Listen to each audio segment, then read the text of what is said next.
Okay, in this module, we're going to examine the development of the square into an open bowl and look at the various structures associated with the square and flower. The earliest visible, non-magnified square that we can see on a plant is called a pinhead square. And it's called pinhead because of basically the size of it. It's a triangular shape that's characterized by three bracts that surround it, which gives it its very typical triangular shape.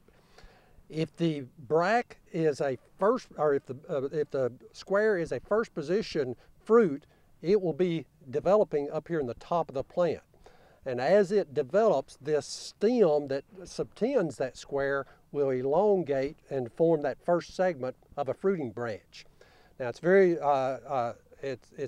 distinctive that all of the first position fruit had their origin up here in the top of the plant. Additional fruit out on that vegetative or fruiting branches develop at a later time, and they're not in the very top of the plant. If we look at the plant, and if we had a trained eye as well as some magnification, we could see up to about 6 growing points in the top of this plant. This is the meristematic tissue that's giving rise to all the above ground parts. Now it's obvious if an insect or something came along and damaged that terminal bud, it will have very drastic effects on the plant. It's not only affect just that one node, but it may affect up to 6 nodes or the complete apical dominance of the plant.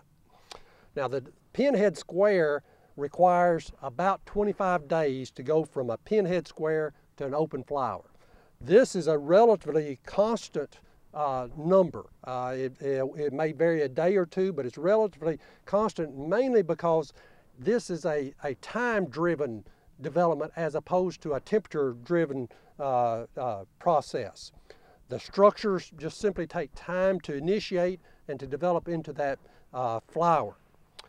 The flower will occur then, the square as it gets larger will eventually, the day before it becomes a flower, the petals will start elongating and it forms what we call a candle. This would be the day before anthesis. And in cotton breeding, we will come in and take the male part of this candle off, and that allows us to do cross-pollinating. The candle then, the next day, becomes a white flower. This is a very significant time in the life of this developing bowl. It's a one-day event. That this is the day that pollination occurs for that developing bowl. After the next day, the petals will start turning pink, and then subsequently get darker and darker red, and finally simply die and fall off, and leaving the bowl underneath it. Now let's look inside, start taking apart a flower. On the outside, we have the 3 bracts. These bracts just simply provide protection to the developing bowl. They also will provide some carbohydrates to the developing of that square. Inside that, the bracts is what is called the calyx. The calyx is made up of 5 sepals which are fused together, and if I can tear these off, you can see that they form sort of a crown with tips on each end, 5 tips on that calyx, on the calyx crown. Inside the calyx is the corolla. The corolla is made up of 5 petals. These are cotton flowers are very showy flower with very large petals.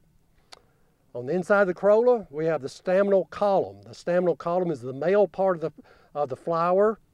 It is made up of about 90 to perhaps over 120 stamens. Each of these stamens will produce pollen, which obviously pollinates the flower. The flower is, unless there's bees around, it's predominantly a self-pollinated flower. Inside the staminal column is the female part of the plant, of the flower. The female part of the flower is made up of 3 parts: the stigma, which is the tip. This is where the pollen will come and become attached to. The style, where the pollen will germinate and grow down into, and then a compound ovary at the base. This compound ovary is made up of locules. It has the ovules inside, become pollinated, will end up becoming the seed, and obviously the fiber will be developed, and this becomes the bulb. There's some other structures associated with the flower and with the plant. One thing you'll notice is there's some black dots, particularly noticeable down here on the calyx. They occur there. They also, if you look, hold a leaf up to light, you can see those black dots there. They also occur on the stem, although we don't have any here, but they will occur also on the inside of seed. These black dots are gossypal glands. They produce a toxin that makes the plant and the seed toxic to non-ruminant animals. One thing that's kind of interesting is gossypal glands normally are not present on the tips of this calyx crown, and also they typically are not present on the petals or the pollen or the stamens, or they do not they don't occur inside the leaf. These areas that do not have gossypal tends to be a little bit more sensitive to particularly insect feeding, leaf feeding insects. So by increasing the amount of gossypal, we can increase resistance to certain insects, but we also can have some problems with seed quality, the quality of the seed and the oil that's produced by it.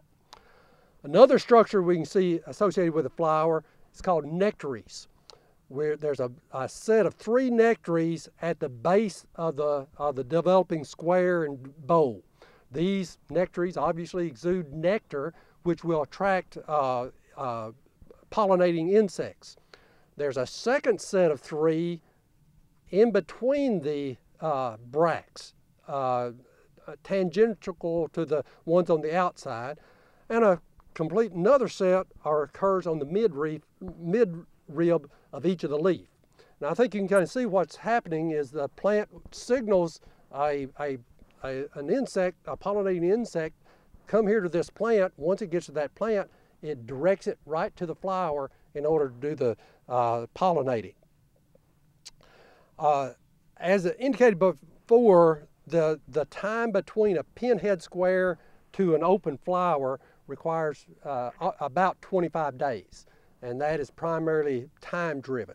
The time between flower to open bowl is highly variable. Most texts will say it varies between 40 and 80 days. We have seen some flowers that will develop in open bowls a few days less than 40, and obviously under very bad conditions, it may never develop into an open bowl. The development of the flower in the open bowl is primarily heat driven, if we have adequate water and nutrients. So this is a factor which really causes a problem as we get later in the season. It typically requires more days in order for that flower to go to an open bowl. And this simply stretches out maturity, and is a reason, particularly here in the northern part of our cotton belt, we like to be able to set our early fruit and take advantage of the heat units in developing that bowl early in the season. In the next module, we'll examine the intervals between these flowers and how many of the bowls it's required to really develop a bale per acre.